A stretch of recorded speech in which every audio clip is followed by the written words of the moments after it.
Hello, this is Louis from Rossman Supply Group, and today I'd like to discuss ordering from China and Taiwan and how Americans' expectations of it being slow allow foreign suppliers to sell what they don't actually have in stock. You may wonder why it's so dark in here. Well, I was supposed to open this store today. However, there was a power surge around 9 or 11 last night that destroyed all of my light fixtures up there, along with the bulbs inside of them, and virtually everything that was plugged in. This nice $60 switch here smoked and is rendered useless. My modem, luckily, is still running. Of course, the power brick attached to it is gone, so it's being powered by a computer power supply. This nice, expensive Microtech router here, which was being used for a VPN between this and our other location, it powers, but it's totally fried. So, yeah, I'm stuck with these LEDs, which I'm powering off of a computer power supply. Anyway, today I'd like to discuss the reasons that the suppliers in China, Hong Kong, and Taipei do this, and also how they get away with it, and how American expectations allow them to. Typically, people order from China and expect it to take 2 to 3 weeks to get here. Somehow, the expectation has been put into the mind of the American consumer and a lot of businessmen that it takes forever for anything to get here once they order it. I had a customer email us the other day saying, we would like to buy screens from you when we're out of stock, just in case it takes too long for them to get here from China. And I replied to him and I said, that doesn't make any sense. It should take 2 to 3 days. And he really didn't understand. He said that we pay for the stuff, they say they received our payment in 3 to 4 days, then they ship it, then it takes 2 to 3 days for the tracking number to work, then it takes about a week to get here. Now what they're doing is, first let's break it down. Let's start with the payment process. This is a global economy. If I send a wire transfer on a Thursday at, let's say, 3 in the morning, it will be there by 9 a.m. that same day. A wire transfer is instant, and as long as the bank is open to authorize the send, and then the other bank is open to authorize the receiving of it, a wire transfer takes a couple of hours, worst case scenario 12 hours. A wire transfer does not take 2 to 3 days. A wire transfer is instant. So this is a good stall tactic because, again, that allows them to get the money, then buy the product, then ship the product without actually having to spend any of their own reserve capital. Instead of having parts in stock, they're using your money to pay for their order.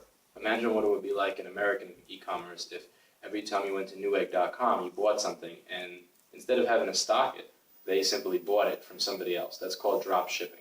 And drop shipping is cool because you get to sell and profit off of a lot of items that you don't have to put up the capital to own, which allows you to spend your money a lot more efficiently. But again, it's not something that is standard. It's something you should realize that they're doing when they're doing it. You should be able to ask what is the lead time and get an honest answer. And you should, if they tell you it takes 3 to 4 days to get your payment, then you know that they're full of shit. Now, the second part will be shipping time. Printing a shipping label in Taipei, China, Hong Kong, or any place else in Asia is the same as printing a shipping label in America. If I print a shipping label and it takes 3 to 4 days to be scanned in, 10% of the time it could be that the post office or FedEx has fucked something up, but 90% of the time it's because that package never was actually scanned in. It wasn't given to them, and that is not usual. Again, that is something that the seller is in control of. If they print a shipping label and they give that package to FedEx, it will show up as scanned in the same day. In Asia, the same way as it will here. These are not third world countries where they print a shipping label and give it to FedEx and it takes 3 days before they even move it. It doesn't work like that. Now, the third thing is shipping time. And here is where a couple of foreign suppliers will screw you by saying, we must ship the cheapest DHL method because customs will open it if we use a fast method. Now, with FedEx, I can ship a package FedEx International Priority on a Friday, and it will get to Hong Kong on a Monday. If I use the FedEx Large Box, and I choose FedEx Large Box when I'm choosing my shipping type, that box will actually cost me $32.75 to send from here to Hong Kong. $32.75. All I had to do was email my FedEx representative and say, I do a lot of shipping to Hong Kong, and I got this discount. And I have a decent relationship with them, but I'm confident that anybody else can have the same working relationship with FedEx. Further, these companies should also have much better working relationships with FedEx and UPS than I do, because they do a lot more international shipping. So they have these same discounts at their disposal. You could fit at least 5 laptop screens into that box, and you can fit at least 30 to 40 iPhone screens into that box. If you add multiple boxes to that shipping, you could be shipped 150 to 200 iPhone screens for $50 and have them, not 50, $70, and you can have those iPhone screens in 2 to 3 days.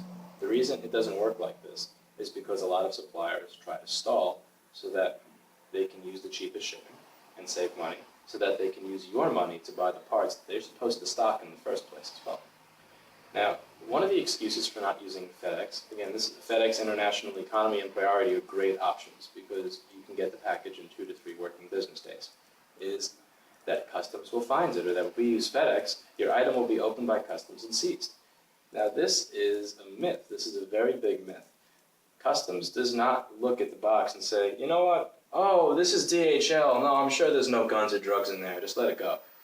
And open every single FedEx box and inspect it. The same with the post office. They don't go, oh, this is UMS. Yeah, I'm sure that L-shaped piece of metal with the trigger is nothing bad. Just let it through. They don't do that. They open everything under the same guidelines. If they're going to open a package out of random search or because they x-rayed it and they saw something fucked up inside, they're going to do that regardless of whether it's EMS, DHL, or FedEx. The reason that most will use the cheapest possible DHL shipping is to save money on their own, and also to get you to believe the excuse that it actually takes 2 weeks for your package to get there. Now again, if you want to buy items from China and Hong Kong and Taipei, keep in mind that if you live in California, you could actually get items from China faster than you could if you order them from the East Coast with ground shipping. If you order something from a FedEx ground, it will take 4 to 8 days to get from here to California or Oregon.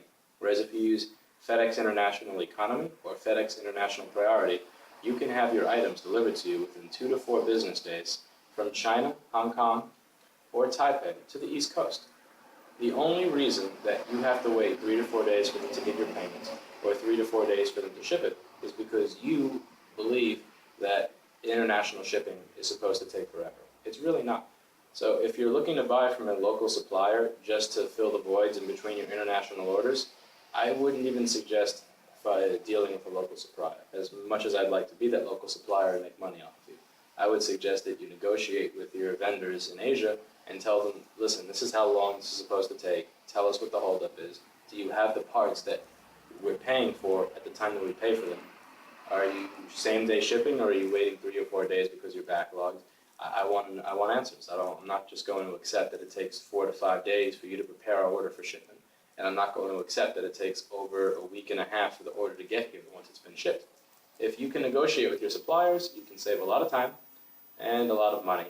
Because again, the money that you spend on these orders is money you can't use to pay your rent, money you can't use to pay your employees. Most importantly, money you cannot use to turn into more money because it's tied up in their bank account. Now don't get me wrong, drop shipping is not always evil. There are times with our own customers where we take money before we provide or purchase product. We'll tell them, you want 300 of this. I know that I'm not going to sell 300 of this in less than 3 years if I wasn't selling it straight to you. We're making maybe 50 cents a piece off of this. The only way that this is even remotely worthwhile for me to do this transaction is if you pay in full up front.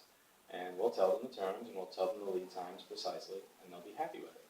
The problem with some of these suppliers is that they won't tell you that. They'll be purposely deceptive about the reason for which it's taking longer for the order to ship.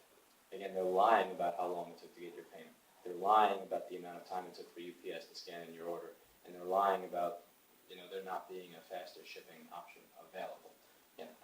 Running a successful supply company, it is important for you to understand how this stuff works.